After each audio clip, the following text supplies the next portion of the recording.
Good afternoon student. आज हम पढ़ेंगे डीओई की वर्कशीट नंबर 46। डेट है 19/10/2020, कक्षा 10th, विषय विज्ञान। सभी बच्चे अपनी कॉपी और पेन लेकर बैठ जाएं और इम्पोर्टेंट पॉइंट को नोट डाउन करें, जैसा कि हर वीडियो में अपनी हर वीडियो में कहता हूँ, आज भी कहूँगा। देखिए, आधुनिक आवर्त सारणी के बारे में आज हमें पढ़ना है। आधुनिक आवर्त सारणी का निर्माण किसने किया था? हेनरी मोज़ले ने किया था। हेनरी मोज़ले नाम था इनका साइंटिस्ट का, जिन्होंने आधुनिक आवर्त सारणी का निर्माण किया। तो आधुनिक आवर्त सारणी है क्या? ये रही आधुनिक आवर्त सारणी। आप देख सकते हैं इसको हॉरिजॉन्टली रूप में, अगर आप इसको सीधा करके देखेंगे तो ये अच्छे से नज़र आएगी, क्योंकि ये वर्टिकल दी हुई है।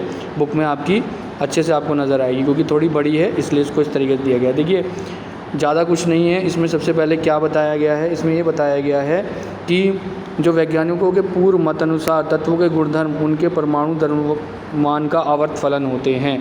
यानी जो पहले से हर एक वैज्ञानिक जो है बताता ये आ रहा था आधुनिक आवर्त सारणी के बारे में कि उनके परमाणु द्रव्यमान, परमाणु भार के ऊपर, तो इन्होंने परमाणु द्रव्यमान की बात बताई।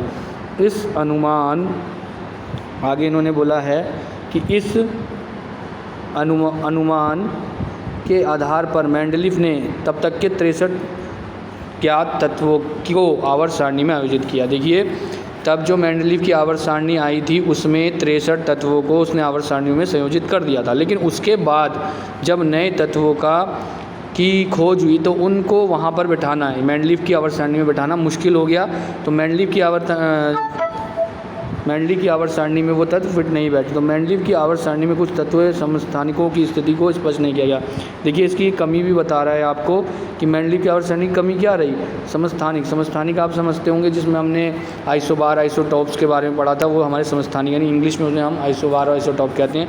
कई किसी के परमाणु मास सेम होते हैं, जैसे 1H1 1H2 होता है और 1H3 होता है। इसी तरीके से क्लोरीन का हमारा 8-16 भी होता है और क्लोरीन का हमारा 17 भी होता है। Cl17 भी होता है और 16 भी होता है। ऐसे बहुत सारे समस्थानिकों की बात हमने 9th क्लास में पढ़ी है। तो ये जो है आवर्त सारणी के मेंडलीफ की आवर्त सारणी की कमी थी। तो अब जब इसमें कमी थी तो हेनरी मोज़ले आए। हेनरी मोज़ले ने जो है त्रुटियों का समाधान किया और आधुनिक आवर्त सारणियों का निर्माण आधुनिक आवर्त नियम के आधार पर। यानी अब आधुनिक आवर्त नियम, देखिए पेपर में क्वेश्चन आ सकता है कि आधुनिक आवर्त नियम क्या है। देखिए, आधुनिक आवर्त नियम क्या है? ये आता है, आधुनिक का मतलब मॉडर्न पीरियोडिक टेबल के बारे में पूछ रहा है। तो आधुनिक आवर्त नियम के आधार पर, इसको थोड़ा ऊपर कर लेते हैं, आधुनिक आवर्त नियम के आधार पर किया जो इस प्रकार वर्णित किया गया। तत्वों के गुणधर्म उनकी परमाणु संख्या का आवर्त फलन होते हैं। देखिए, तत्वों के जो गुणधर्म होते हैं उनके परमाणु संख्या का आवर्त होते हैं। अभी तक हम परमाणु द्रव्यमान की बात कर रहे थे, लेकिन यहाँ पर तत्वों का जो गुणधर्म है उनकी परमाणु संख्या का आवर्त फलन होता है। यानी हेनरी मोज़ले ने परमाणु संख्या पर जोर दिया। ये हमें आसानी से समझना है। आप किसी बच्चों अगर कोई चीज़ समझ में नहीं आ रही तो आप कमेंट बॉक्स पर मुझसे पूछ सकते हैं, और जब तक आप खुद चीज़ों को पढ़ेंगे नहीं, समझेंगे नहीं, तब तक कुछ भी समझ में नहीं आएगा। तो आप अपने हिसाब से मेहनत ज़रूर करें। देखिए, आगे ये कह रहा है कि परमाणु संख्या में से हमें परमाणु के नाभिक में बसित प्रोटॉन की संख्या का पता चलता है। देखिए, परमाणु संख्या, मान लीजिए किसी की परमाणु संख्या जो है 8 है या 7 है, किसी की 6 है, तो इससे ये हमें पता चलता है कि उसके नाभिक में, नाभिक का होता है बिल्कुल बीचों बीच, उसके नाभिक में प्रोटोनों की संख्या हमें पता चलती है। ये एक अच्छी बात बताई है इन्होंने, यानी हमें परमाणु संख्या से नाभिक में प्रेजेंट प्रोटोनों की संख्या को पता चलता है। वे एक तत्व से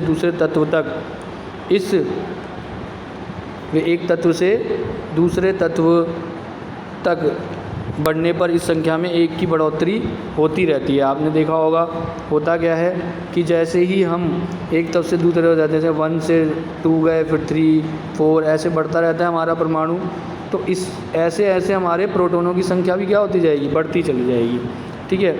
उसके बाद लिया गया है बढ़ोतरी की है तत्वों की उनकी परमाणु संख्या Z, परमाणु संख्या को हम Z से दिखाते हैं। आरोही क्रम में व्यवस्थित करने पर जो वर्गीकरण प्राप्त हुआ उसे आधुनिक आवर्त सारणी कहा जाता है। यानी जब वो तत्वों को, तो आधुनिक आवर्त नियम क्या कहता है कि आधुनिक आवर्त नियम ये कहता है कि तत्वों के गुणधर्म उनकी परमाणु संख्या का आवर्त फलन होता है। और तत्वों को उन्होंने व्यवस्थित कैसे किया? हेनरी मोज़ले ने तत्वों को कैसे व्यवस्थित किया? उनके परमाणु संख्या के आरोही क्रम में व्यवस्थित करने पर, यानी बढ़ते क्रम में 1, फिर 2, फिर 3, फिर 4, फिर 5। अभी मैं आपको पीरियोडिक टेबल भी दिखाता हूँ, ये आवर्त सारणी।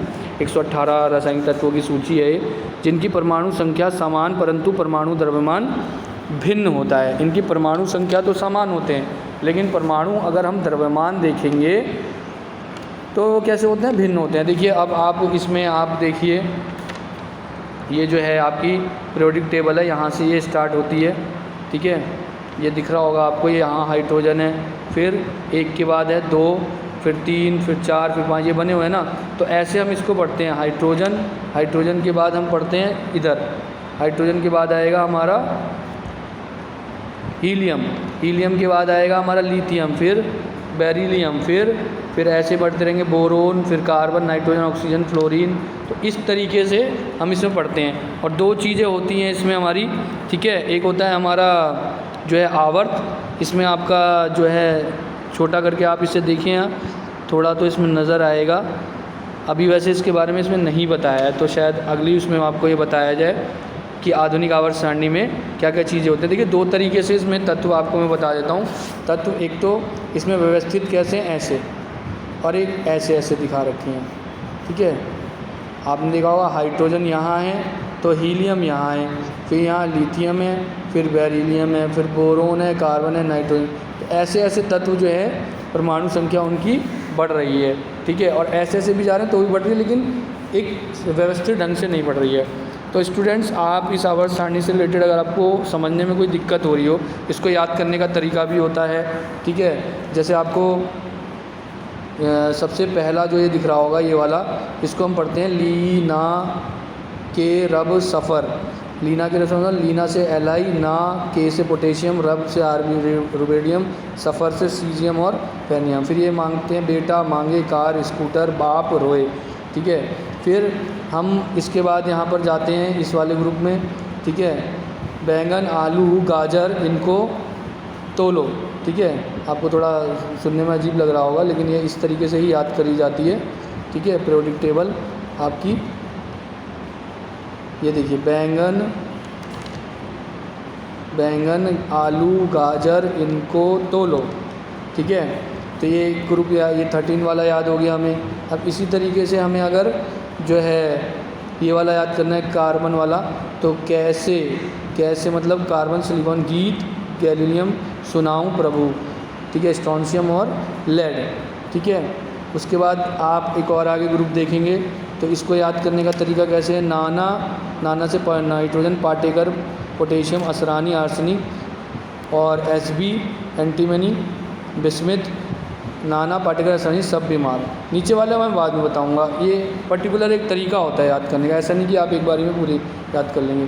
फिर 16 वाला देखिए आप, उससे मतलब OSC, उससे T पो, और ये तो आसान होता है, फ्लोरीन, क्लोरीन, ब्रोमीन, आयोडीन, और ये भी आसान होता है, हीलियम, नियोन, आर्गन ग्रुप। ये और ये ग्रुप तो ऐसे ही याद हो जाते हैं।